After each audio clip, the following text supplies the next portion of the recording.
Snapchat has become a staple in today's social media world. It's a convenient way to contact friends and keep in touch with people. But as we've seen over and over on this channel, there can be a few privacy concerns if you're not careful. Let's just jump right into it and look at 3 disturbing snaps people have received and their backstories. For the sake of the person who sent me this, I'll refer to her as Maria. Maria has an Instagram account with 5,000 followers, which is a decent amount, and so she gets a good amount of attention on her profile from men. Maria has a boyfriend who has not appeared in any pictures of hers on her Instagram. Maria also had her Snapchat username in her Instagram bio, something a lot of people do to allow their acquaintances and friends to add them on the app with ease.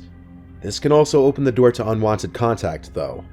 Although she didn't add everybody back who added her on Snap, she at one point had her privacy settings set to allow all people to send her messages and snaps, even people she didn't add back.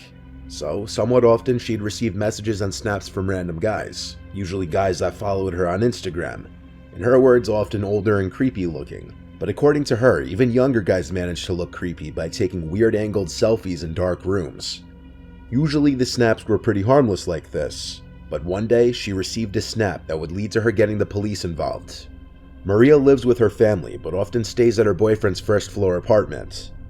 This location is not known to anybody except for her close friends who know of her boyfriend, making it all the more disturbing when she received this snap. It was a picture taken through the window to her boyfriend's bedroom. At the time the photo was taken, it's hard to see it in the dark, but Maria was in the bed napping, and her boyfriend was in the living room watching football. There was no caption to the Snapchat, making it appear to be some kind of subtle threat. Maria didn't open the snap until much later in the night while going through snaps she'd received from various people she didn't know. By this time, it was a couple hours after the snap had been sent. She panicked and screenshotted the snap and showed it to her boyfriend. From here, he replied to the account on her phone asking who is this. Upon adding the person back, they saw the account had a pretty high snap score, which for those of you who may not know, a person's snap score represents how many times they have received or sent a snap. This account having a snap score in the 50,000 range meant it wasn't likely just a random spam account. The person replied, "John, LOL." Maria's boyfriend replied back, "We're calling the police," and John replied, "K cool, let me know if you need help calling them." After this, the account blocked her, and the couple were left to wonder who this person was. A search through Maria's Instagram followers turned up multiple Johns, but with no last name on the account, it would simply be a guess as to who it could be. That same night, as the couple was sleeping, a crash from the living room woke them up. As Maria's boyfriend ran to check the source of the noise, he found it was the dining room window, which had been shattered, and on the floor was a house brick, presumed to have been taken from a house being renovated down the block. If the couple didn't have a case before, they definitely did now, and they called 911 to report the incident. Now that a police report had been made, police would subpoena Snapchat for information on this person's account in hopes to locate the person. The couple was assigned a detective to their case who was supposed to help in identifying the mystery person. However, as the days turned into weeks, little to no information was given. It did become apparent, however, that the Snapchat account had been either deleted or banned because it no longer came up under search results. Currently, Maria and her boyfriend have no idea who this person was, and any thought of it being a prank by a friend was out the window when their window was literally shattered by a brick.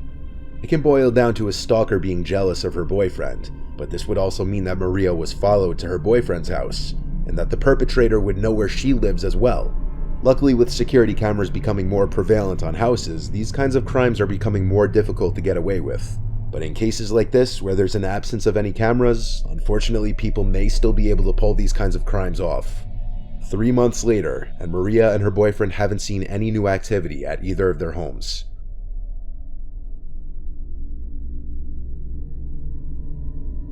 This next story comes from a college student named Tom from the University of Kentucky. Tom shares his location on the Snap Map feature, which if you've been around my channel for a while, you know how things can sometimes turn out with that. Tom lives in a house off campus with 4 friends in a downtown area by a bunch of bars. The squad of guys often walk to and from these bars at night on the weekends. The night in question was no exception. Tom was on his way home from a nearby college bar, about a 15-minute walk from the house. At some point while walking home, He was on a quiet residential street with woods on one side, and he heard someone walking behind him. He turned to see a man holding out something in front of him, walking about 10 meters behind him. He couldn't tell what he was holding, but he didn't stare for too long because he didn't want to draw negative attention to himself. He noted that something about the sight of the man seemed ominous, though. The man was behind Tom for a while, until he turned to the block with his house on it. At some point before making it back, the man was no longer behind him, at least not that he thought. It was only after he made it back inside the house that he got a notification that he received a snap from his friend Luke, one of his housemates, who was home at the time. Luke had lost his phone that night though, so receiving a snap from his Snapchat account meant that somebody had his phone. Tom called his housemates downstairs before opening the video. He also turned his screen recorder on to capture the snap, and this is what they saw.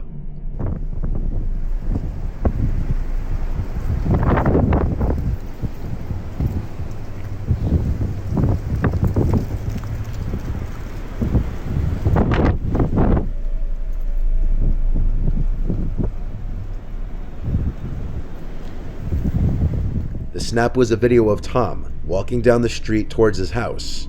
It was the man he had seen walking behind him, and what he was holding out in front of him was apparently Luke's phone. They had the idea to check the location of Luke's phone on the snap map, since he had his location enabled, as did Tom. The location of his Bitmoji was last updated 9 minutes ago, and its location was right on top of their house. So the three guys who were currently home ran around the entire property with all the outside lights on to light up the area. They didn't find the man with the phone, but oddly enough, Luke's Bitmoji moved just a tad as it updated again, yet it was still on top of the house, meaning whoever had the phone had to be somewhere that they were overlooking. After a while, the guys thought to lock the phone using the Find My iPhone feature, and then have it play a sound. When they did this, they were confused to hear the beeping sound of the phone coming from inside the house, followed by stomping of someone's shoes and the front door slamming shut. Luke's beeping phone was still inside the house, but instead of going straight for that, the three guys ran outside to chase after whoever just ran out the front door. By the time they made it out onto the street, they had no idea which way the person went. They were out of sight and they could have been hiding anywhere. After checking the neighbors' yards, the guys went back inside to retrieve Luke's beeping phone, and Tom claims they found it right in the pantry closet, meaning the man was hiding in there for however long. At first, one could have maybe assumed that the person who had the phone was trying to return it, until it was discovered that that person was literally hiding in their house. Assuming all the details in the story are true, if I had to guess, the man who had stolen Luke's phone knew who he was somehow and was following Tom through his SnapMap Bitmoji location all the way up to their house. There are some missing details though, like how the phone was stolen, what the method of entry to the house was, and if Luke and the rest of the guys in the house had any sort of enemies or people out to get them. No police action was taken apparently. In 2015, an Australian Redditor with username Skinna555 took 3 Snapchat videos of his parents' exotic birds and put them on a Snapchat story. What followed next was downright disturbing. Skinna and his girlfriend recently moved into his childhood home with his parents while their own house was being built. Skinna's parents owned 3 Australian parrots, and one night while he was home alone, he uploaded 3 Snapchat stories showing off the birds, since many people always asked about the birds. Right, so the first one of my parents' little birds is this little guy. It is little Leo. He's a cockatiel. The second little bird of my parents is a rainbow lorikeet. His name is Oliver. And there he is. And here I am with my good little mate, Puffin. About 15 minutes after uploading the videos to his story, Skinna receives a text from one of his friends, and at the bottom of it, it says, "By the way, what was that in the window behind you in the last one?" So after seeing this text, he went to rewatch the clips a couple of times and opened them on his computer to get a larger and clearer view of the videos.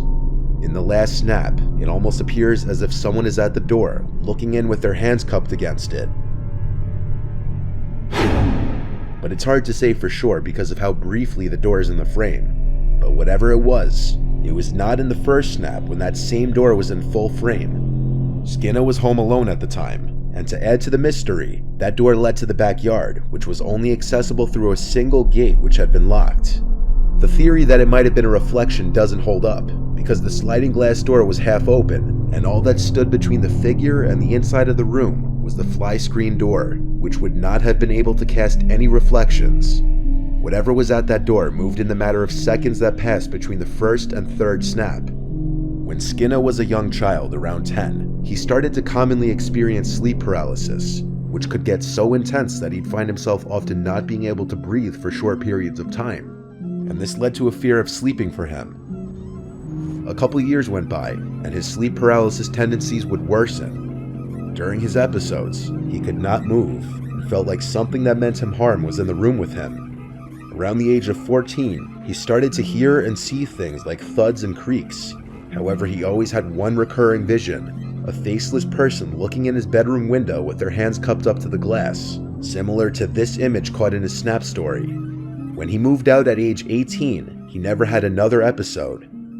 So for a few days after these snaps, nothing happens. But come Friday night, Skinner found himself home alone again. At around 10:15 p.m., while playing games on Steam with his friends, he starts to hear some relatively loud banging, loud enough that he could hear it even through his headset. It was coming from the screen door outside. He got up to film the sounds using his phone. The noises got louder and more frequent. Instead of outright opening the curtains and potentially finding himself face to face with someone on the other side, he walked through the kitchen into the laundry room to turn on the outside lights. Like I mentioned earlier, there's only one entry and exit to the backyard, the left side of the house through a locked gate. So with the back lights now on, he went over to a window that looks out to that one exit of the backyard. While waiting and expecting to see someone rushing out of the yard, a loud noise can be heard from outside on the opposite side of the house.